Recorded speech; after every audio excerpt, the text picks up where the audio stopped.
Blog Talk Radio. Boa noite, meus amigos. Estamos aí de volta, como sempre, com excesso de material e falta de tempo. Vamos começar aqui com a mensagem do Cristiano. Ele diz: quando eu vi aquela psicóloga da PUC que pariu, eu estava rezando, pedindo a Deus para que você estivesse assistindo aquilo. Eu fiquei pasmo ao ver aquela trubufu dizer aquilo. Ela simplesmente condecorou a ousadia do assassino coreano por ter feito o que ela deseja, mas não tem capacidade de fazer. Olavo, eu gostaria de conhecer você. Com poucas palavras, você mata o mosquito e dá até endereço do laboratório que o modificou. Olha, Cristina, está muito bem observado. Mas, na realidade, é o seguinte: quando eu recebi esta gravação, eu não consegui reproduzir a imagem, tinha só o som. E a voz daquela senhora era uma voz agradável, então eu imaginei que fosse uma moça bonita, né? E fiquei desarvorado, fiquei deprimido. Depois, quando eu consegui ver a imagem, daí eu compreendi. Eu achei que ela tinha toda a razão de dizer aquelas coisas. E eu também, se tivesse aquela aparência, diria a mesma besteira que ela disse, né? Então eu fiquei até aliviado quando eu vi a cara dela. Se fosse uma moça bonita, eu ia ficar realmente passado, né? Agora, aqui temos aqui o Alberto Cruzo. Ele está reclamando aqui. Sempre fui um fã dos seus escritos, porém, com relação ao texto Sitting Duck, preciso discordar enfaticamente. Você está resumindo um problema muito sério que se manifesta repetidamente nos Estados Unidos a cada ano e que, estranhamente, ocorre com frequência logaritmicamente maior do que em outros países desenvolvidos. Excluo propositadamente o nosso país e demais países terceiro-mundistas. Ao fato de que não existem lá pessoas armadas nas escolas. Isto vindo de um filósofo intelectual do teu gabarito.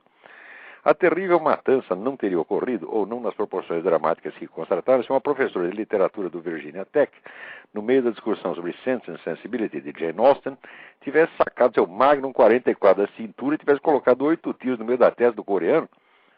Olha, Alberto Cruz, eu acho que é exatamente assim, porque se ele tivesse levado um único tiro na bufa, ele teria parado imediatamente. Existe até um livro, o livro chama-se Firing Back, que é a experiência de um sujeito que estava numa igreja, não foi nos Estados Unidos, foi na Austrália, e entrou um desses malucos lá na igreja atirando. Atirou no segundo, no terceiro não atirou por quê? Porque tinha um homem armado lá dentro, acabou com a brincadeira na mesma hora.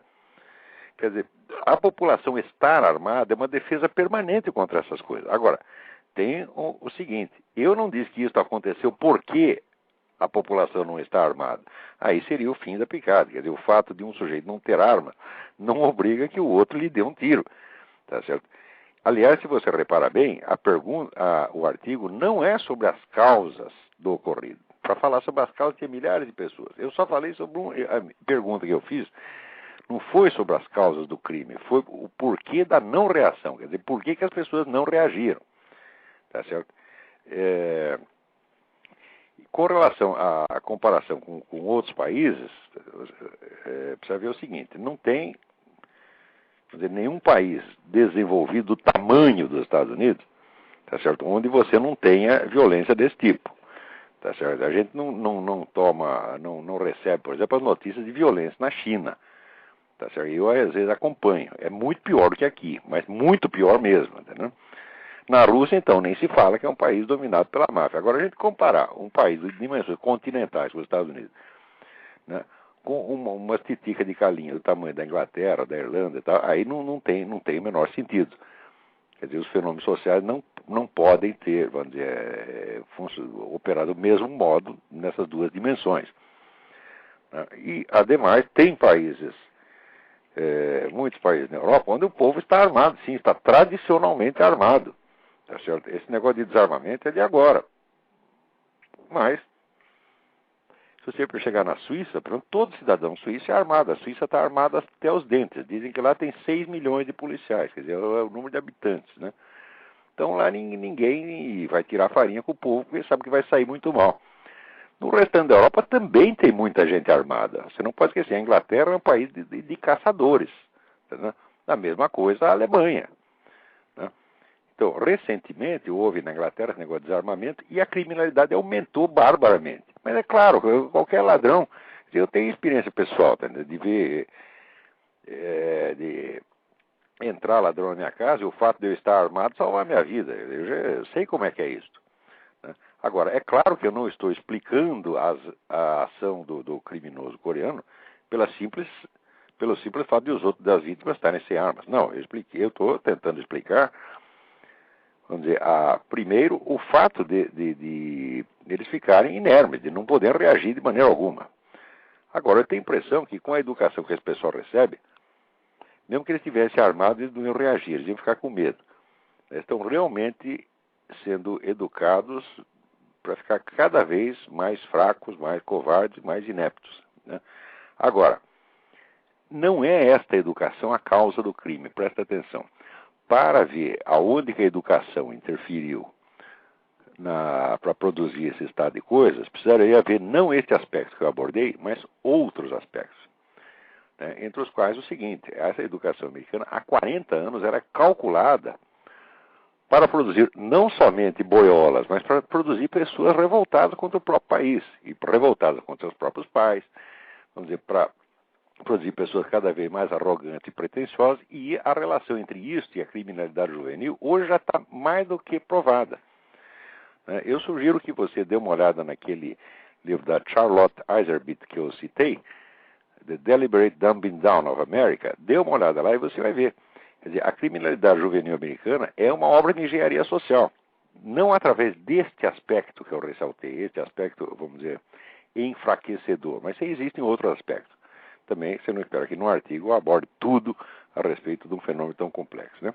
Muito bem. Agora, aqui, o Fábio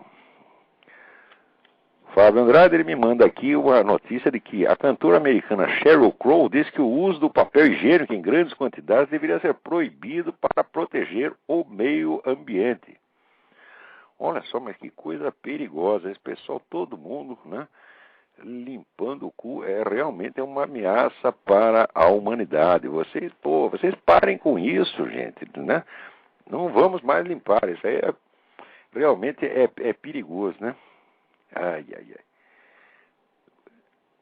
Agora, aqui tem uma carta do Leandro Coelho Bergantin. Hoje está cheio, tem mais carta até do que habitualmente. Diz o seguinte: prezado professor, no site do New York Police Department, o delegado Raymond W. Kelly faz um apelo contra as armas ilegais. Eu não sei se em Nova York é permitido andar armado, mas se meu inglês não me enganou, ele solicita que entreguem as armas ilegais ao governo. Bom, existem armas ilegais aqui. Por exemplo, existe uma lei que proíbe as chamadas armas de assalto, quer dizer, que são armas tipo exército, né? Certo? Metralhadoras e metralhadoras e semi-metralhadoras. Não todas, mas algumas são. Né? Agora, acontece que a sacanagem entra aí pelo seguinte viés. Existem muitas armas que não são armas de assalto, mas que apenas copiam o desenho de armas de assalto, de armas militares, para parecer bonitinho, para atrair o freguês. E acontece que estas também estão sendo, vamos dizer, na esteira da lei, também são consideradas ilegais. Quer dizer, o polícia chega lá, vê que você está com uma arma que parece arma de assalto, embora ela só dê, por exemplo, 5 tiros, não seja nem mesmo uma metralhadora, e já te toma a arma. Né? Então, eu não sei, não conheço esse delegado Kelly, eu não sei se ele está, vamos dizer, falando apenas das armas que são realmente ilegais, ou se ele está nessa, a pretexto de tomar armas ilegais, tomar também outras que não têm nada a ver com a história. Mas, olha, nada disso aqui vai funcionar, porque o pessoal aqui reage.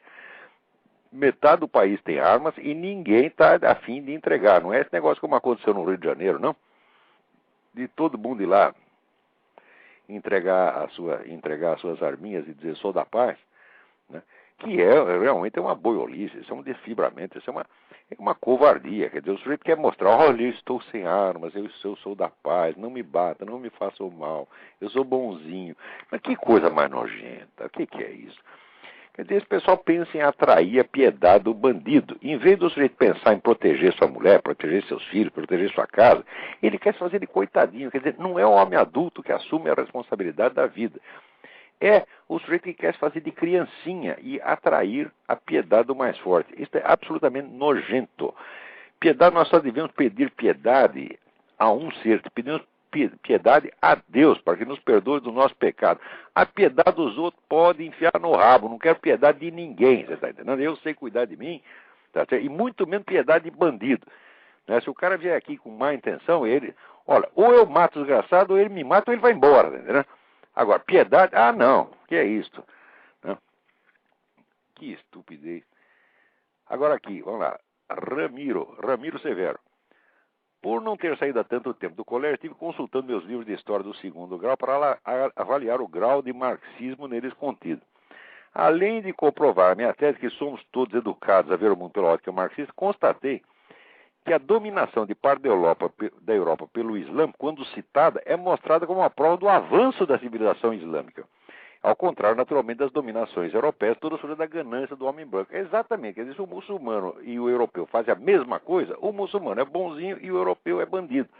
Quer dizer, isso aí é uma campanha sistemática de deformar a mente das pessoas, né, e criar sempre, vamos dizer, uma simpatia, vamos dizer, sempre pelo outro. É o outro sempre que está certo, nós estamos errados. Ele tinha aquela tese do Levinas sobre o outro, né? O outro é o sujeito que você estranha totalmente, etc. Mas acho que no mundo tudo funciona ao contrário, né? O outro é sempre o bonzinho, nós é que não prestamos, né? E, por exemplo, nessa coisa da escravidão, se você pegar o livro do Alberto Costa e Silva, Alberto Costa é um grande historiador brasileiro, que produziu um livro A Espada e a Lança. Ele produziu dois ou três livros sobre a história da escravidão, uma das obras mais completas que existe. E ele mostra ali que a escravidão islâmica não foi brincadeira. Eles pegaram mais de 5 milhões de pessoas na Europa, numa época em que a população era muito menor do que era depois, vamos dizer, no século XVIII ou XIX, quando chegou ao auge o comércio de escravos. Mais ainda, nós sabemos que, em geral, vamos dizer, o europeu não era o aprisionador. O europeu não fazia incursões dentro da África para aprisionar escravos. Ele simplesmente comprava dos muçulmanos que estavam vendendo ali no porto. E entre esses muçulmanos, tinha pelo menos uns 20% de negros. Quer dizer, esse pessoal estava enriquecendo com o narcotráfico. Agora, tem gente que veio com a história de que, os negros, coitadinhos, eles eram obrigados a escravizar os outros porque os brancos os obrigavam. Fala, ora, o que é isso? A escravidão islâmica começou 8 séculos antes da escravidão europeia. Quer dizer, quando o primeiro português baixou lá na África, é claro que ele não baixou lá com boas intenções, porque Afonso Albuquerque já foi baixando, contornando ali a África e já ia disparando canhão, tá certo? Ele parava, encostava ali o navio 100 metros do porto e já disparava um canhão. Daí descia, mandava cortar 200 narizes e daí chamava, o pessoal dizia, agora vamos dialogar, né? Então, quer dizer, não era brincadeira também. Esse português não era um fluxo era muito violento. Mas quando o primeiro português desceu lá, já tinha 8 séculos de dominação islâmica na Europa e já tinham levado 5 milhões de europeus para ser escravo no mundo islâmico. Agora, hoje em dia a gente vê a conversa invertida. Quer dizer, o europeu é que é o escravizador. E o que aconteceu antes acaba sendo explicado por causa do que aconteceu depois. Ora, meu Deus do céu. Bom, vamos lá. Parece que tem alguém aí esperando para falar. Vamos lá, não vou deixar esperando mais não. Alô? Alô, Olavo? Sim. Oi, aqui é o Davi Carvalho de Belo Horizonte. Oi, tudo bem? Tudo bem. Aqui, eu vi que o senhor comentou aí a carta do menino sobre ensino de história no Brasil. É o seguinte, antigamente eu tinha a pretensão de orientar pessoas sobre fatos históricos, mas especialmente jovens, mas eu vi que aí eu ia acabar fazendo com que os meninos tomassem pau em qualquer vestibular do país. Então eu desisti, sabe? Pois é, porque o próprio vestibular já é usado como instrumento de padronização ideológica. Você tem que responder direitinho o que esse filho da puta quer que você responda. Você tem que responder a mentira que eles querem. Aí eu fiquei realmente muito sentido assim, não posso ensinar isso pro menino porque ele vai tomar pau no vestibular, não tem jeito. Se você ensina, por exemplo, isso que nós estamos falando agora, se você mencionar, vamos dizer, este fato histórico, vamos dizer, imenso da escravidão islâmica na Europa, né, você toma pau só pelo fato de você saber isso. Quer dizer, você é obrigado a ser ignorante. Ignorante que nem os caras querem que você seja. Quer dizer, esse pessoal da universidade está moldando os outros a imagem semelhante da sua própria ignorância. Então, quer dizer, ignorância obrigatória. Isso é um crime monstruoso. Quer dizer, a universidade brasileira, o ensino brasileiro todinho é apenas crime organizado. E agora vem esse governo com essa palhaçada desse montão de recursos, de dinheiro, eu não sei como é que chama esse plano, plano de PAC educacional, né? É o PAC da educação. Né? E isso tudo é uma palhaçada, esse negócio de investimento em educação. Olha, para melhorar a educação no Brasil, a coisa é muito simples. Primeiro, você tem que formar a elite intelectual. Tá certo? Você não vai conseguir educar um país assim em menos de uma geração. Então você tem que formar uma elite para que ela tenha um efeito irradiante. Você tem que formar primeiro os professores, para depois você formar os alunos. Tá certo? E não é formar um montão de professores de uma vez. Não, você tem que formar os melhores com o nível mais alto que você possa. Um país se começa assim, você formando uma elite intelectual no mais alto plano que você possa. E daí a coisa vai espalhando para o restante da população e vai impregnando naturalmente. Você nem precisa de botar muito dinheiro, não. Porque quem quer educação vai atrás dela. Tá certo? Nunca faltou quem quisesse educação e quem conseguisse reunir os recursos para isso. Você viu a universidade medieval, foi criada por quê? Foi criada por algum governo? Não, foi criada pelos alunos. Eram pessoas que se reuniam e se cotizavam e quando não tinha dinheiro pedia para as outras pessoas davam. Aliás, aqui na América, até hoje, tá certo? Dinheiro para educação, todo mundo dá. Qualquer sujeito milionário, você chega lá e diz, olha aqui, fundei uma escola, não sei do que, para precisar de dinheiro. O sujeito assina o cheque e te dá. Agora, no Brasil não é todo mundo mão de vaca. É mão de vaca porque ele não quer dar o dinheiro, ele quer que o governo roube o dinheiro dele. Né? Assim como a esmola. O sujeito pede a esmola, me dá R$2 aí para tomar uma pinga. Você não dá R$2 para o sujeito tomar uma pinga, você dá 20 para o cara da ONG tomar 10 pingas, né? Pagar o aluguel da sala, pagar a conta de telefone, né? Dá dinheiro lá para as amantes dele e tal, e o que sobrar vai pro coitado do mendigo. Quer dizer, vai sobrar o quê? 2 centavos de pinga, porra. Né? Pois é. Assim não dá. Outra coisa, esse pessoal do movimento gay, eu já vi que eles não vão poder contar com o Clodovil. Não pode mesmo. O Clodovil é um homem sério. E tem um vídeo no YouTube, chama Clodovil é vaiado pelo movimento gay. É o seguinte, o Clodovil está discursando com o pessoal e aí ele comete pelo menos 4 heresias na frente do pessoal. Primeiro ele fala de Deus, ou seja, primeira heresia, né? E ele diz que Deus, inclusive que o fato dele ser deputado, ele considera como um chamado de Deus. Ou seja, não pode, coisa ruim. Não pode, né? isso é proibido, é proibido. Outra Você tem coisa, que ser deputado por tesão anal, por fé religiosa não pode. Tá certo? Porque é sagrado no Brasil o tesão anal. Né? O sujeito está lá porque ele quer dar para os outros deputados. Se ele dissesse isso, ele seria um herói. Como ele diz que é por fé religiosa, então ele é um bandido. Ora, meu Deus do céu. Segunda heresia, ele diz que não faria parte da parada gay porque ele não sente orgulho de ser gay, e sim de ser o que é. O que é óbvio, né? Mas onde já se viu o sujeito ter orgulho de ser gay ou ter orgulho de não ser gay? O sujeito ter orgulho do tesão, vai pra merda. Isso é o que a Bíblia chama os pensamentos da carne e do sangue. Isso é o pior que existe na humanidade. O sujeito tem que ter orgulho das suas obras, do bem que ele fez. Não do tesão que tem, meu Deus do céu. Se o sujeito quer comer a mulher do vizinho, por exemplo, ele é heterossexual. Ele vai ter orgulho disso? O sujeito vai ver o dia inteiro de pau duro, dizendo, olha aqui, eu sou o gostosão. Isso é tão primário, tão animal, que o sujeito fala essas coisas de apanhar. Tá? Pois é. A terceira heresia que ele falou orgulho machista são as coisas mais imbecis que tem. Imbecis não, elas são imorais em si mesmas. Imorais e até criminosas. O sujeito fazer dessas coisas motivo de orgulho já é rebaixar o padrão moral das pessoas. Né? Porque é o seguinte, tesão... Você não tem tesão de quem você quer, você tem tesão de quem você pode. Isso não é uma coisa controlável. Né? Quantas vezes o sujeito não tem desejo por uma mulher que ele não presta, ele sabe que a mulher não presta, mas ele continua querendo a mulher. Não é assim? Quer dizer, não é uma coisa controlável. Você não pode medir a qualidade da pessoa pelo tipo de tesão que ela tem.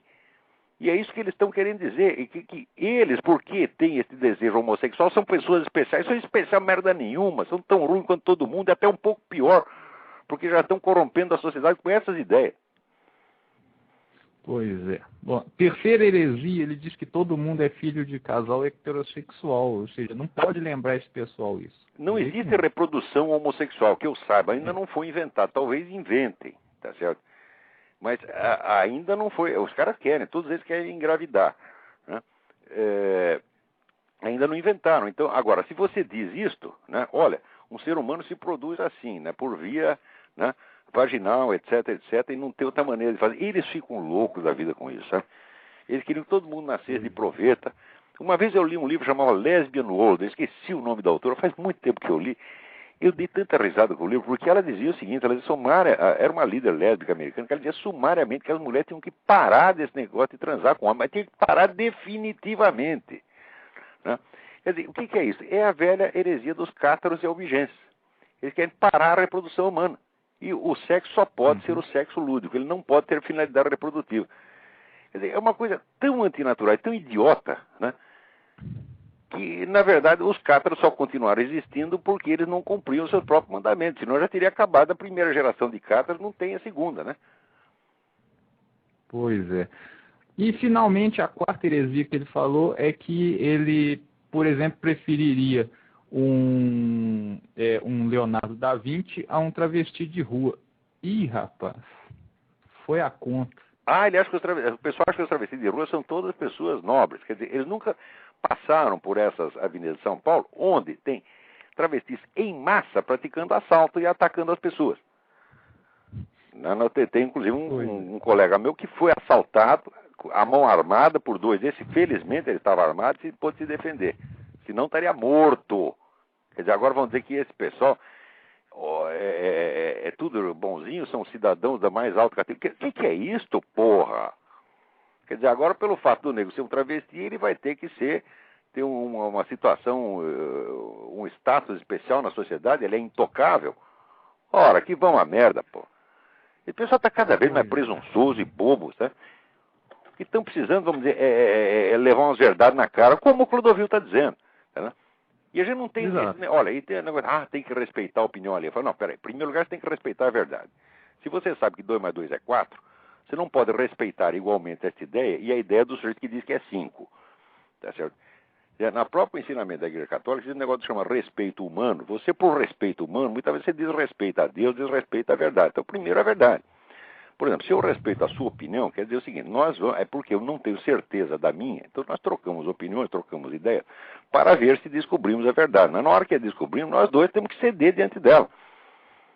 Agora, hoje o pessoal pega as suas opiniões e a santifica. A opinião deles está muito acima da verdade. Eu acho que 2 mais 2 é 4,3. E isso é tão bom quanto você dizer que não é. Ora, o que é isso, pô? Esse pessoal isso é de uma prepotência, onde é que coloca a vontade do indivíduo, a preferência dele, o gosto dele, acima da verdade, acima da existência dos outros seres humanos. Cada um desses desgraçados pensa, minha vontade é lei, o meu tesão é sagrado, né? E assim por diante. Quer dizer, como é que nós podemos conviver com gente assim, porra? O que é isto, porra? Olha, homossexual, viado sempre existiu e nunca encheram o saco quanto estão enchendo agora. Ao longo da história, teve inumeráveis sujeitos viados que eram boa gente, que fizeram grandes contribuições. Acabou de falar do Leonardo da Vinci. Leonardo da Vinci deu para todo mundo que tinha em volta. E, no entanto, quanta coisa boa o homem não fez. E não ficou enchendo o saco por causa disso. Agora vem esses João Ninguém, esses Zé Mané, que só porque é viado acha que é um cara especial e que tem direito a isso, mais aquilo. Coisa que Leonardo da Vinci jamais teve, nem pensou em ter, porque não era idiota. Né? Pois é. Agora, esse aí eu tô com o Clodovil e não abro. De vez em quando ele fala umas besteiras também, mas ninguém é perfeito. Não, cara. Aqui, ó, última coisa. Eu percebi que todo sábado na Ilustrada tem um tal de Antônio Cícero. E pelo que ele escreveu semana retrasada, eu já vi que toda semana ele vai falar mal de religião. Porque, assim, é obrigatório. Essa semana... Ele não entende merda nenhuma de religião, porra. Olha, eu tô aqui lendo um livro, eu tô aqui lendo Karl Jaspers, A Fé Filosófica e a Revelação. Se eu der esse livro na mão do Antônio Cícero, ele quando chegar na página 15, ele tem congestão cerebral. Tá? Quer dizer, esse pessoal, Antônio, até esse Richard Dawkins, ele escreveu um livro absolutamente pueril, que até os outros ateus estão tudo envergonhados da merda que ele escreveu lá. Sim, eu li aquele o Relojoeiro Cego, e eu li o segundo capítulo, que é aquele programa, o programa de computador, o Weasel, e o terceiro, que é o programa das ramificações, que fica fazendo desenho do animalzinho. As conclusões que ele tira com aquilo provam que ele não sabe método científico. Não, o Dawkins não sabe mesmo, ele não tem a menor ideia do que seja a ciência. Olha, a aula que eu dei a semana passada, que eu gravei para a aula para o pessoal de São Paulo, é exatamente sobre isso. Você criar uma ciência, você fundar uma ciência, é você delimitar por abstração um determinado aspecto da realidade, que nunca é um fato concreto, mas sempre um aspecto abstrativo. Em seguida, você conceber uma série de métodos padronizados para investigação daquilo e de critérios para averiguação.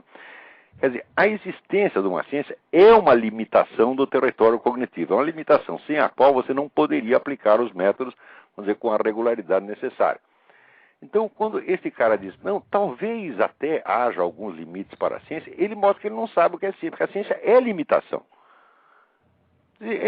O Dawkins é um idiota perfeito, esse Daniel Dennett é um cabeça de toicinho, esse Sam Harris é outro cretino, e os discípulos e admiradores deles são muito piores. O Dawkins raia o analfabetismo puro e simples. A ideia que ele tem de religião são ideias pueris que eu tinha aos 12 anos de idade. Pior do que eu tinha aos 12 anos de idade, porque eu pelo menos respeitava e sabia que não sabia. E ele não sabe que não sabe. Quer dizer, ele começa a fazer gozação, por exemplo, as provas que São Tomás de Aquino oferece de Deus por analogia da natureza, etc, etc. São Tomás de Aquino jamais ofereceu uma prova disso aí. Ele está mostrando apenas a harmonia entre uma coisa e outra. O sujeito não sabe nem ler. E tudo ele pegou de orelhada. Ele copiou de livros vulgares de propagandistas ateus do século XIX, como Ludwig Buchner, o Ernest Haeckel. Ele pegou tudo de lá, desse lixo que já devia estar esquecido. E que foi esquecido. E agora aparece esse Dawkins, que é o catador de lixo, fica lá comendo merda e arrotando, né? E a gente ainda leva a sério o idiota desse. Há uns 5, 6 anos atrás eu era ateu também e achava essas mesmas coisas. Mas todo mundo tem o direito de ser ateu, porra. Ninguém é obrigado a acreditar em Deus. Agora, uma coisa é o sujeito não acreditar em Deus, outra coisa é ele acreditar piamente que Deus não existe e acreditar que todo mundo tem que pensar que nem ele e sair dizendo essa besteira.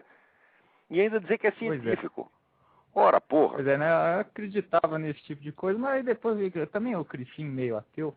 O ateísmo é o seguinte, o ateísmo é uma atitude espontânea, ele não pode ser pregado. Você não pode criar, vamos dizer, um sistema ateístico, porque você teria que partir da prova de que Deus não existe. Essa prova é impossível. Você pode oferecer uma prova da existência, a prova da inexistência. Se você estudar um tiquinho de lógica, ele vai ver que isso é impossível. Então o ateísmo é uma atitude humana e é uma experiência humana, pela qual todos nós podemos passar. Ou o ateísmo ou o agnosticismo, que seria, vamos dizer, a indiferença ao problema da existência de Deus. Todos nós podemos passar por isso, é uma experiência humana. Agora, o sujeito sair pregando isso aí já mostra, só pelo fato de fazer isso, já mostra que é uma besta quadrada. Pois é. Bom, agora, não sei por que temos que respeitar essa pessoa. O cara não respeita nada, não respeita a Virgem Maria, não respeita Jesus Cristo, não respeita milênios de civilização. E eu vou respeitar um bosta desse? Ora, o que é isso, porra? Bom, finalmente a grande o argumento do Antônio Cícero foi o seguinte, ele diz o seguinte, a tese de Ivan Karamazov, se Deus existe, tudo é permitido. Então todo mundo se Deus não existe, tudo é permitido. Pois é. E ele falou o seguinte, não, mas veja, por exemplo, pega o exemplo de Deus mandando Abraão matar o próprio filho e parando a mão dele com um anjo. Se Deus manda o cara matar o filho, e aí o cara vai matar o filho, então, logo, se Deus existe, tudo é permitido, porque ele mesmo, Antônio Cícero, não mataria. Quer dizer, Antônio Cícero é melhor que Deus. No fundo, o raciocínio dos caras é este. O Deus da Bíblia era violento, cruel. Eu sou bonzinho, eu sou um exemplo para a humanidade. Sigam a mim. É isso que eles estão dizendo. É um raciocínio tão pueril, tão bobo. Né? Quer dizer, primeiro, existem alguns séculos de exegese só desta cena, só de interpretação desta cena do Antigo Testamento, já escreveram milhares e milhares e milhares de páginas. Se o cara procurar patrística grega, patrística latina, está tudo lá. Mas ele não é capaz, porque o cara não lê nem grego nem latim, muito menos tem cabeça para entender o que está escrito lá. Então começa a punhetar, sabe, interpretações gratuitas, pueris, coisa de menino. Tá certo? E ainda escreve, ainda publica. Mas publica por quê? Porque o jornal é de outro bobão, que também não entende merda nenhuma disso e acha que sabe tudo, que é o Otávio Frias. Que porque ganhou um dinheiro do pai dele, acha que sabe alguma coisa. O Brasil é assim, o sujeito nasceu com uma conta bancária privilegiada, ele acha que é gênio. Todo mundo é assim. Tá certo? Se for pobre, ele é ele é um gênio e vítima da sociedade. Agora, se for rico, né, ele é o gênio, é o guru, tem que ensinar todo mundo. Ninguém tem um pingo de vergonha na cara, de humildade, tá certo? De respeito pelo conhecimento. Tá certo? Por exemplo, se você quer falar da doutrina da Igreja Católica, a doutrina da Igreja Católica está consolidada numa série de livros que se chama a Patrística Grega, a Patrística Latina, e mais as atas dos concílios e os decretos papais. Soma tudo isso, dá alguns milhares de páginas. Tem gente que passa a vida estudando isso. Não digo que você precisa ler tudo, mas pelo menos alguma coisa você tem que ter ideia. Esse pessoal nunca leu nada. Eu duvido, eu aposto. Eu dou um livro de Santo Tomás de Aquino, eu dou aqui a Suma contra os Gentios, tá certo? Que é curtinha, não é que nem a Suma Teológica, é mais curtinha do que a Suma Teológica. Para o Antônio Cícero, eu duvido que ele atravesse vivo esse matagal de silogismos. Ele não entende. Ele não tem capacidade para isso. Nem ele, nem nenhum desses vagabundos que estão opinando. Ora, porra! Oh, meu Deus do céu. Ora, eu tenho uma época na minha vida que eu fui jornalista de economia. E escrevi um monte de besteira sobre economia, que era um assunto que eu não entendia nada. Mas eu fiz isso porque eu era obrigado, tá entendendo? Era o meu emprego. Então, eles me botaram na sessão de economia, eu falei, não, mas eu não entendo disso. Aí os caras falaram, não tem importância, se vira aí. Eu fiz isso durante 2 anos. Eu morro de vergonha até hoje. Eu saí de lá prometendo que eu nunca mais ia escrever sobre assunto que eu não entendia. Tá certo? E nunca mais vou responder. E nunca ia responder o que eu não sei. Quando eu não sei, eu digo, não sei. Agora, esse pessoal eles sentem que tem obrigação de ter opinião sobre tudo e que nós temos pior, nós temos obrigação de ouvir a porra da opinião. Porque, olha, eu acho que assim, a liberdade de expressão, tá certo, é concomitante e correlativa à liberdade de não ouvir a expressão do outro. Se você quer falar, pode falar, só que eu não vou ouvir, eu viro as costas e vou embora. Né? Agora, esse pessoal que tem os meios de comunicação na mão, que é tudo, vamos dizer, um bando de riquinho, filho de papai, que não sabe bosta nenhuma, esses caras, em vez de entender que se Deus lhe deu esses meios, é para que eles o usem com humildade, tá certo? Com sinceridade, não, eles acham que eles são os gostosos e que eles têm que ensinar os outros. Ora, assim não dá, porra. Aqui, pelo menos nos Estados Unidos, tem isso. Quer dizer, o sujeito que é rico, ninguém respeita o nego porque ele é rico, não. Entendeu? Esse é rico não é importante porque é rico. O cara o americano já pensa assim, não, você já é rico, já tem um montão de dinheiro, ainda vai querer que eu te respeite? Ora, porra, tá querendo demais, né? Respeito quem merece o respeito, mesmo que não tenha dinheiro. Agora no Brasil não, o nego tem dinheiro, tem tudo. Tem mais gente na fila aí para falar. Ah, sim, até. Muito obrigado pela informação sobre o Clodovil. Muito obrigado. Estou com o Clodovil e não abro. Vamos lá, vê quem está na linha aí. Alô? Alô? Alô? Alô? Enquanto isso aqui, tem um Flávio Prestes Neto pergunta, por que os esquerdistas são contra o fumo e a favor da legalização das drogas? São assim porque são filhas das putas, vocês ainda não entenderam, esse pessoal não tem nada na cabeça, pô, ele só tem presunção e vaidade, isso tudo é um monte de bolha de sabão, quer dizer, é uma balofice mental fora do comum. Quando você lê o que esse pessoal, Frei Beto, Leonardo Boff, escreve, é só gordura, é só palavrora, não tem nada ali, não tem um pingo de conhecimento. Quando tem, é assim, a exibição. O Frei Beto, semana passada, fez um artigo que citava um monte de autor. Um monte de autor que ele eu não digo que ele não lê, mas pelo menos não poderia entender. Né? Quer dizer, eu duvido muito que o nego fosse ler seriamente, por exemplo, o Moriá, com o Bernanos, e continuar com essas ideias que ele tem na cabeça. Que Bernanos, assim, é um banho de sinceridade que o hipócrita que lê aquilo não sai inteiro, porque ele se vê retratado ali. Né? Tem um livro que chama L'Imposture, a impostura. Né? É o padre impostor. Tá certo? Eu quero ver um Leonardo Boff, um Frei Beto ler aquilo e não perceber que é dele que está falando. Tá certo? Então, ele pode citar Bernanos, mas olha, sair vivo da leitura de Bernanos não sai, não. Porque Bernanos era gente, era assim, um príncipe da sinceridade, da franqueza. Né? Um homem que assim, dá gosto a gente ler e perceber que no meio da falsidade, do artificialismo do mundo moderno, ainda tem uma voz humana, um sujeito que fala as coisas do jeito que ele está vendo. Quer dizer, Bernanos, para mim, sempre foi um exemplo, tá certo?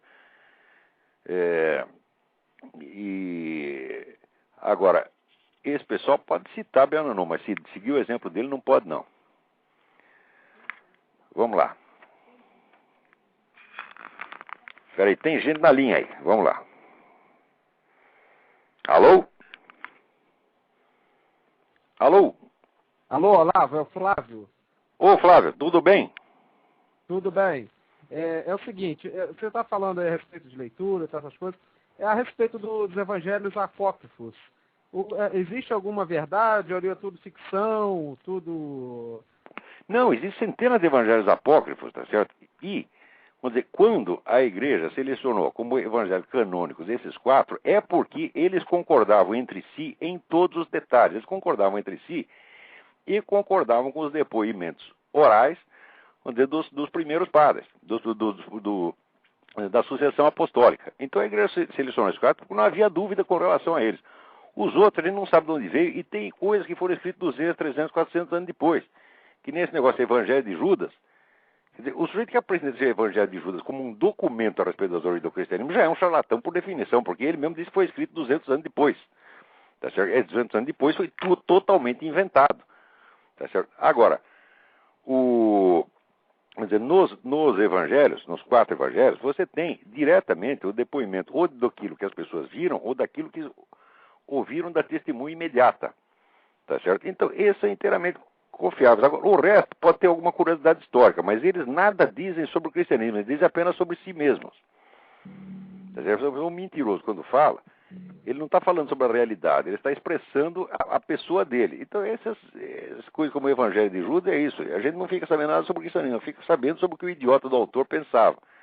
Agora, o sujeito que se dedica a isso e que apresenta como se fosse um grande documento, uma coisa importante que pode virar do avesso a nossa concepção do cristianismo, é um charlatão em toda a linha. Tá certo? É como esse negócio do túmulo, o famoso túmulo de Jesus. Né? Quer dizer, o arqueólogo que descobriu lá o buraco disse, isso aqui não é túmulo de Jesus, coisa isso nenhuma. Mas daí chega um cara de Hollywood cheio de dinheiro e faz um filme dizendo que é. Quer dizer, e ainda dizendo que é científico. Olha, o lugar desse pessoal tinha que ser na cadeia ou no hospício, porque isso aí é charlatanismo, isso é exploração da boa-fé popular. Eu acho mesmo que você redigisse um documento a respeito da Revolução Francesa, né? Como se você tivesse, né? É como se eu me apresentasse como testemunho ocular da Revolução Francesa, mais ou menos isto. Como tem muitos anos, né? Sei lá, no caso do cristianismo, né? 2000 anos, aí parece que é pouquinho, né? 100, 200 anos, né? Parece que Agora, no século XX, existe, vamos dizer, a indústria de falsificação histórica no século XX é uma coisa absolutamente monstruosa. Agora, presta atenção. No meio profissional dos estudiosos, todo mundo sabe distinguir o que é e o que não é. Por exemplo, não existe um único historiador profissional que não sabe, por exemplo, aquilo que a gente estava falando no começo do programa, que os muçulmanos começaram a escravizar europeus 8 séculos antes do europeu chegar na África. Todo historiador profissional sabe disso. Agora, eles ficam quietos. Porque tem medo, ou porque acha que não faz parte das obrigações do acadêmico, ele sai enfrentando movimentos sociais. Digo, ora, mas quando o movimento social oferece dinheiro para essa gente mentir, eles mentem. Agora, dizer a verdade e ficar impopular perante esses vagabundos, ninguém quer. Quer dizer, o problema é esse, bicho. Há um excesso de filha da puta por quilômetro quadrado. Tá vendo? E está uma falta de gente séria, de gente honesta. Porque nesse mundo aqui, as pessoas só querem o seguinte, ou é a permissividade total, quer dizer, que aquele negócio do PT, que falou aquele ator, até esqueci o nome dele, que diz, não, nós temos que sujar as mãos. Né? Uma diz que não é para limpar o cu, o outro diz que tem que sujar as mãos, e está todo mundo achando isso maravilhoso. Ou então tem que ser santinho, daí eles ficam cobrando dos outros a santidade total. Quer dizer, se você comete um errinho, eles te condenam e dizem que você é hipócrita. Né? Então, o que eles não admitem, vamos dizer, é a simples moralidade humana, de você ter a sinceridade, ter aquele mínimo de honestidade. Você não precisa ser santo, não. Tá certo? Mas, este mínimo eles não aceitam. Quer dizer, eles só admitem duas hipóteses. Ou tem que ser o santo total, tão santo que não existe, mais santo que Jesus Cristo, ou então pode ser tão sem vergonha quanto eles mesmo. Quem é que não vê que isso é loucura, porra? Tudo quanto é morbidamente exagerado, tudo quanto é desproporcional, é loucura. Eu não entendo por que continuam prestando atenção no que esses caras dizem, entendeu?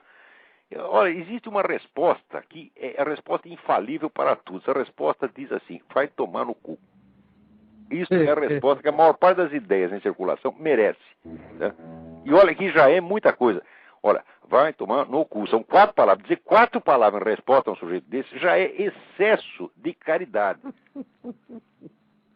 Com relação à questão do espiritismo, que isso aqui no Brasil agora existe alguma verdade, alguma mentira, esse negócio Os fenômenos espíritas existem. Os fenômenos, muitos daqueles fenômenos acontecem efetivamente, você já tem próximo, não todos, evidentemente, mas alguns são.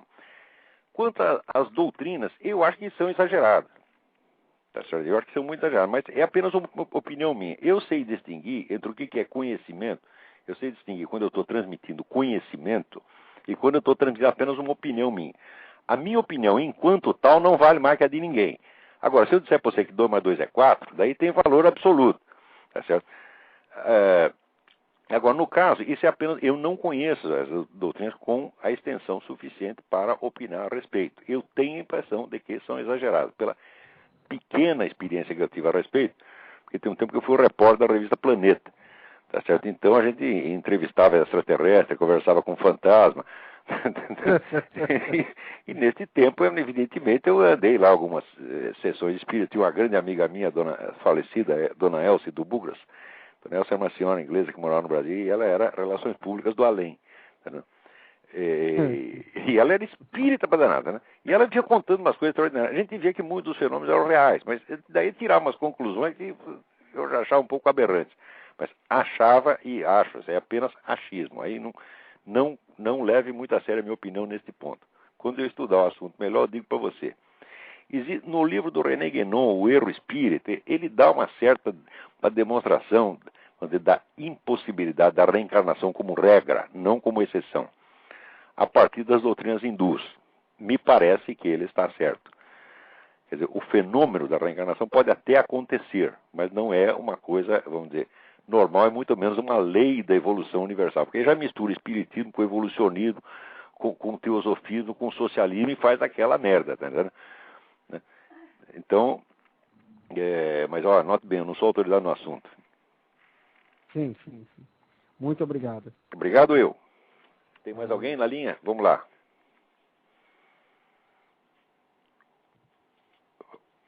Alô? Alô?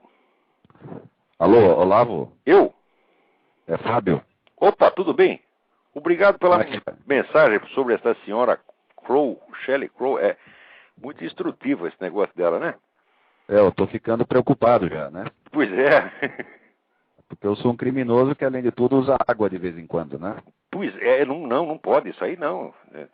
Tá poluindo aí o universo, pô. Parar com isso. Eu conheci antigamente no Rio de Janeiro, tinha um guru, né? Desses gurus meio ecológico, meio naturista, que ele dizia que quando o cidadão está espiritualmente equilibrado, o cocô dele é puro e imaculado, então não tem que limpar mesmo. Quer dizer, se o sujeito tem que limpar, é porque ele está espiritualmente desequilibrado. Olha, eu não estou brincando, o sujeito dizia isto. Bom, e eu ouvi tudo sem uma reação. Você não acreditaria, vamos dizer, a minha circunspecção verdadeiramente britânica. Eu ouvi tudo aquilo sem dar um sorriso. Eu fui rir lá na esquina. Na hora eu fiquei quietinho. Mas, então, eu estava lendo Tinha bastante perguntas, mas tem uma que é bem curiosa.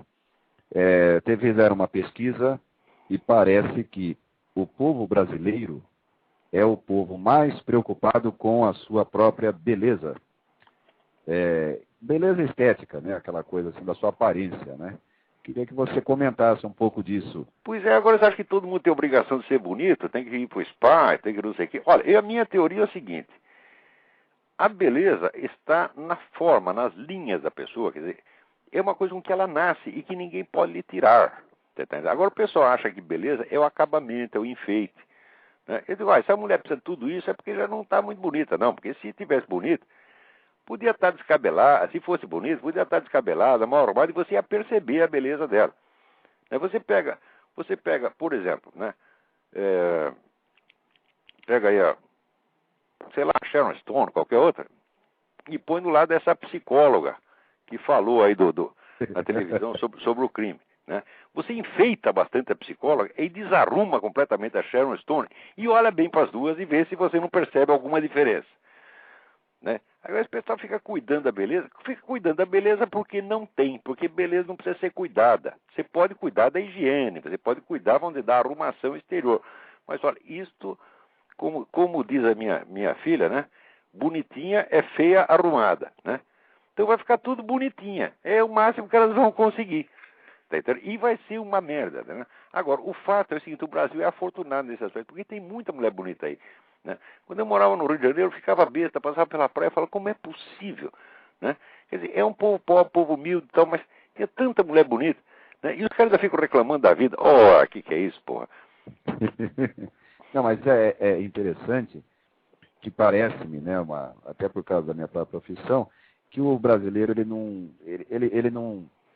não deseja o belo, né? Na sua, por exemplo, Não, ele quer só o moderno e enfeitado. É aquele negócio. O que destruiu a cidade do interior do Brasil? O prefeito que chegava lá e tinha aquelas casinhas do tempo da colônia, né? Aquele coreto no meio da praça e tal. Ele destruía tudo e enchia tudo de pastilha para ficar moderno. Isto simplesmente liquidou com a cidade do interior do Brasil. Ficaram todas horrorosas, porque queria parecer bonitinho, queria parecer moderno. Quer dizer, a pessoa não tem... Eles destroem a sua própria noção estética. A noção estética é inata no ser humano.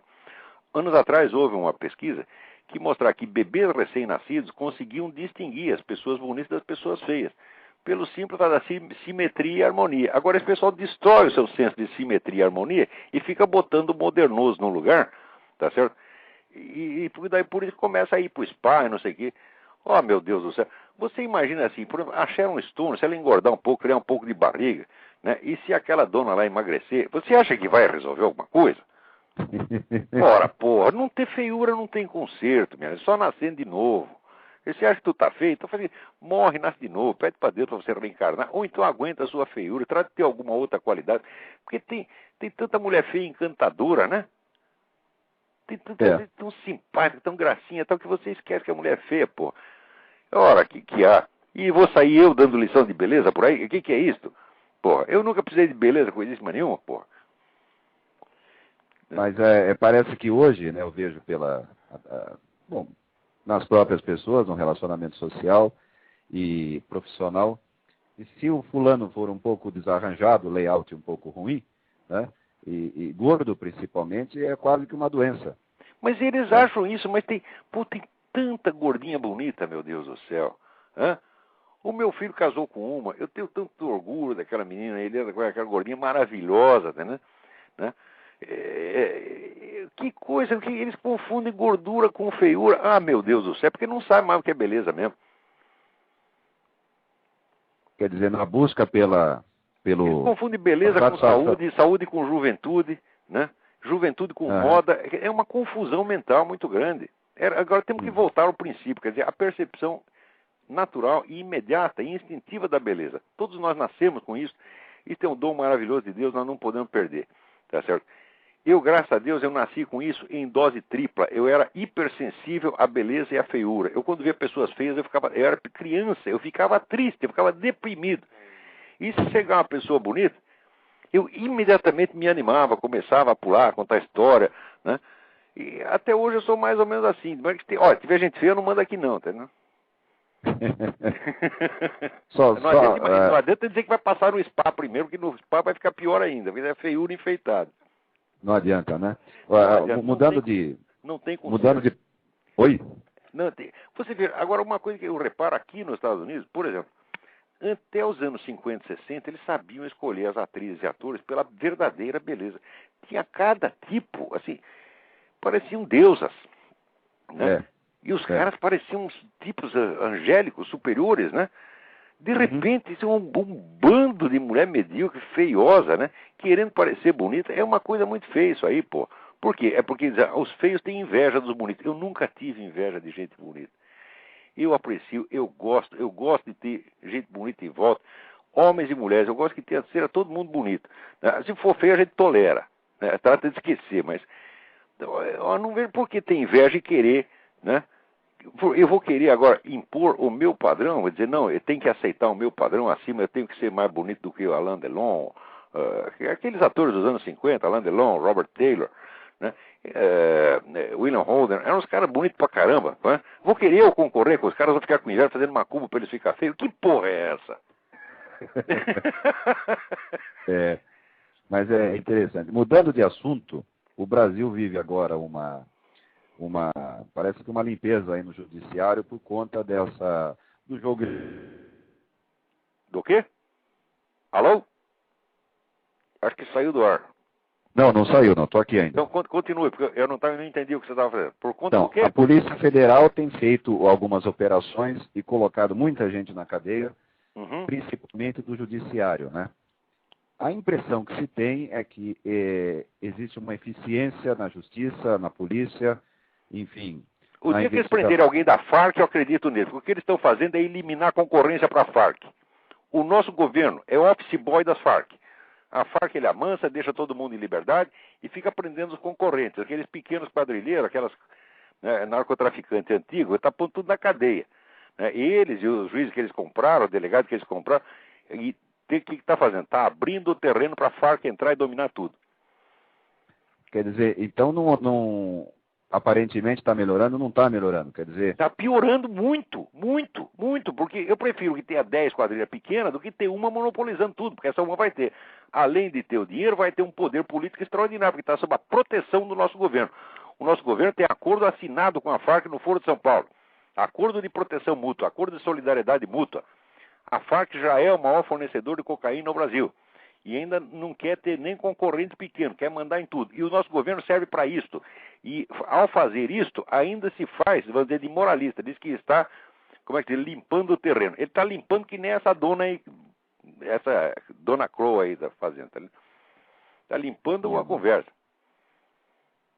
Quer dizer que agora, está acabando com a concorrência. O governo está fazendo exatamente isso. Claro. Está abrindo o território para a Farc. Então a prisão... prender um cara da Farc e mantiver na cadeia, porque às vezes um delegado não sabe qual é a ordem de cima, e por engano ele prende o nego da Farc, tá entendendo? Daí logo se agita aquela petezada, tudo, como é que nós vamos soltar o cara, vamos fazer um manifesto, e vamos seguir. Já pôr o cara na rua no dia seguinte, porra. Agora, se prender o cara lá, traficante lá do Espírito Santo, de São Tomé das Letras, da puta que eu pariu, esse fica na cadeia. E tudo isso é uma palhaçada. Essa prisão de bicheiros, que parece ser uma moralização, na verdade não é. É o contrário. É simplesmente eliminação de concorrência. Olha, este de fato é o governo mais ladrão que tem. E eu quero fazer uma nota de rodapé. Qualquer palavra que eu tenha dito outrora a favor do senhor Roberto Mangabeira Unger fica cancelada e sem efeito. Eu disse besteira. Tá certo? Esse homem não presta. Você não presta, porque o sujeito que vai pedir desculpa ao Lula, quer dizer, ele vai se humilhar em troca de um carguinho no governo que ele mesmo chamou de corrupto. Tá certo? Seu Mangabeira, se eu encontrar o senhor, só não lhe dou uma cuspida no olho, porque o senhor usa óculos e não vou acertar o seu olho. Mas é o que o senhor merece. E o mais interessante, ele suprimiu do site dele todos os artigos onde ele pedia o impeachment do Lula. Pois é, isso aí, não tem vergonha na cara mesmo. Isso aí, esse cara é assim, para não se falar mais dele, esquecer. Olha, eu li alguma coisa do Mangabeira Unger. Não existe uma linha de análise da realidade. O Mangabeira, ele não é um cientista, ele é um profeta e um forjador de mundos. Ele só tem um projeto do mundo melhor. Eu acho que o mundo melhor, eu acho que o mundo seria muito melhor se não tivesse tanta gente tentando melhorá-lo. Sobretudo os Mangabeiras Unger. Se o Mangabeira Unger ficar quieto, o mundo vai melhorar instantaneamente. Tá certo? Eu já me comprometi a não falar de assuntos que eu não estudei, não encher o saco de ninguém. E, mais ainda, qualquer escrito meu de juventude, tá certo? Usem para fazer aquilo que a dona Sally Crow diz que não é para fazer. Só serve para isto, porque eu também escrevi besteira quando jovem só escreve besteira, tá certo? Então, graças a Deus, eu não publiquei nenhum livro, só artigo, jornal, essa coisa toda. Eu poupei à humanidade os meus livros de juventude. Tá certo? Agora, o seu Mangabeira Unger devia poupar a humanidade de todas e quaisquer palavras que saiam do cérebro maligno dele. Faça um apelo ao seu Mangabeira Unger. Cale a boca, fique quieto. Saia de campo, vai cuidar da sua vida. Mind your own business, como dizem os americanos. Vai cuidar da sua vida. Tá certo? Porque da nossa, o senhor já viu o que o senhor é capaz de fazer. Quer dizer, o senhor vende a sua opinião para um cargo no governo. O senhor não tem vergonha. Peraí, tem mais gente na fila aí. Tudo bem, Olavo. Até mais, então. Obrigado pela participação e um abraço. Até a semana que vem. Até a semana que vem. Alô? Alô? Alô? Alô? Sim, quem está aí? Quem está na linha? Alexandre. Tudo bem, Alexandre? Tudo ótimo. Olavo, eu queria te fazer uma pergunta. Na verdade, eu queria algumas dicas, ou talvez até mesmo um método, porque tem uma coisa que meio que me desespera, assim. Se eu quero pesquisar alguma coisa, é uma dificuldade tremenda você encontrar informação do que realmente marcou o debate, do que realmente fez diferença, do que realmente é importante e do que é lixo. Mas, porque, olha, por exemplo, isso que você está dizendo, quer dizer, habilitar a pessoa a procurar a informação e obter a informação correta, isso é a essência da educação e isso é o que não existe no Brasil. Quer dizer, o que existe aí é um modo de seguir, você alimentar as pessoas com informações irrelevantes ou falsas, né? E, quer dizer, a noção de história que eles dão é assim, se compõe ou de fatos que não aconteceram de maneira alguma ou de fatos que não têm importância nenhuma. Isso é a educação que eles dão. Agora, quando você precisa da coisa substantiva mesmo, você não encontra. Você tem toda a razão de se queixar. E ainda tem uma coisa mais desesperadora. Porque, por exemplo, se você vai numa livraria, por exemplo, os livros clássicos, o que realmente importa, estão misturados com os lançamentos do mês. Ou seja, é uma Quer dizer, veja, outra coisa que é a educação tem que dar um senso da hierarquia, de importância e de valor. Aí eles não dão, eles misturam, tu faz uma mixórdia total, e você, eu estou me aprimorando agora, eu estou lendo Shakespeare e Paulo Coelho. Eu digo, assim não dá, porra, ou Shakespeare e Chico Buarque. Mas que é? Isso não é educação, não adianta você dar a coisa boa se você nivela com a merda, tá entendendo? E desensina a pessoa a fazer distinção. A distinção é a base da educação, né? Agora, eu acho que aí você tem que fazer o seguinte, você primeiro tem que saber uma língua estrangeira pelo menos, de preferência em inglês, que é a língua mais falada. E você tem que se informar diretamente em inglês. Uhum. Né? Isso quer dizer, você... aqui a diferença entre os Estados Unidos... Aqui também tem uma boa quantidade de filha da puta por quilômetro quadrado. Mas aqui você tem a informação. Quando chega o nego... Por exemplo, aparece o Al Gore dizendo esse monte de besteira. No dia seguinte, você tem 500 caras te dando a informação, tá certo? De que você precisa para poder julgar aquilo. E daí você pega as informações dos dois lados e você julga. Tá certo? Eu, como estou fazendo isso há muito tempo, eu comecei a minha vida acreditando nesse pessoal esquerdista. Acreditei neles por quê? Porque foi o primeiro que eu encontrei. Por exemplo, o primeiro que falou besteira na minha orelha, acreditei em tudo. E passei anos da minha vida absorvendo isso. Tá certo? Quer dizer, eu acho que, mesmo depois de eu ter abandonado esse pessoal da militância, eu ainda continuei nessa atmosfera por muito tempo. Só muito tardiamente é que eu me lembrei de fazer aquele famoso negócio, ouvir o outro lado. Tá certo? E quando ouvi o outro lado, falei, porra, o outro lado está dizendo a verdade. Esses caras da esquerda só mentem. Não é a questão de ouvir o outro lado para ficar neutro e superior, porque isso é frescura, isso é boiolice. Boiolice. A verdade nunca é neutro. Ou é a verdade, está de um lado ou está do outro. Se um cara diz que 2 mais 2 é 4 e o outro diz que é 5, um dos dois tem que estar com a razão, porra, e você vai ter que descobrir. Né?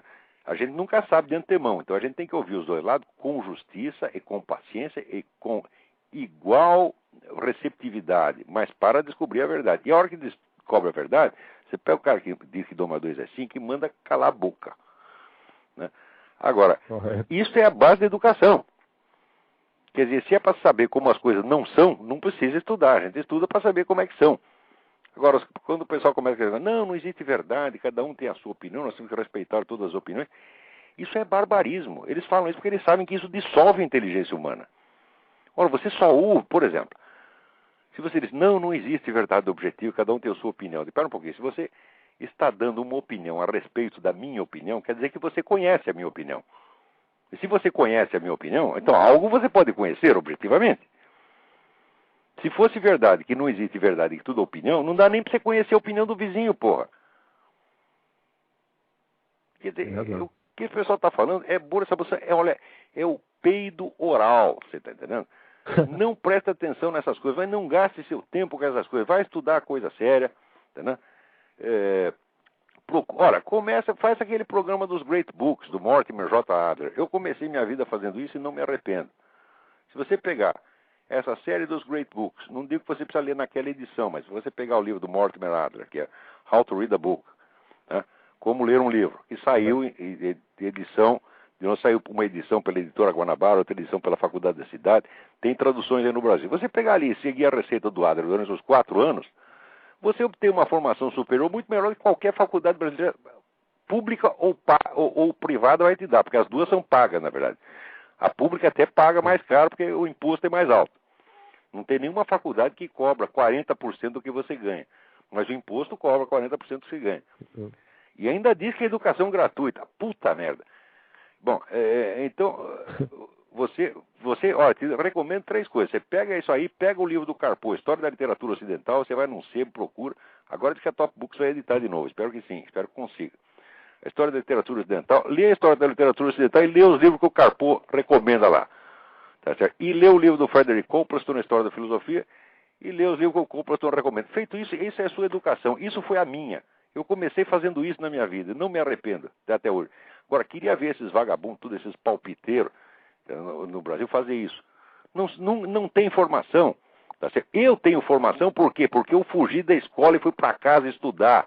Tá certo? Porque na escola só tinha maconheiro, agitador, filha da puta. Tá entendendo? Era só isso que tinha. Eu falei, aqui eu não vou aprender nada, eu vou aprender na minha casa.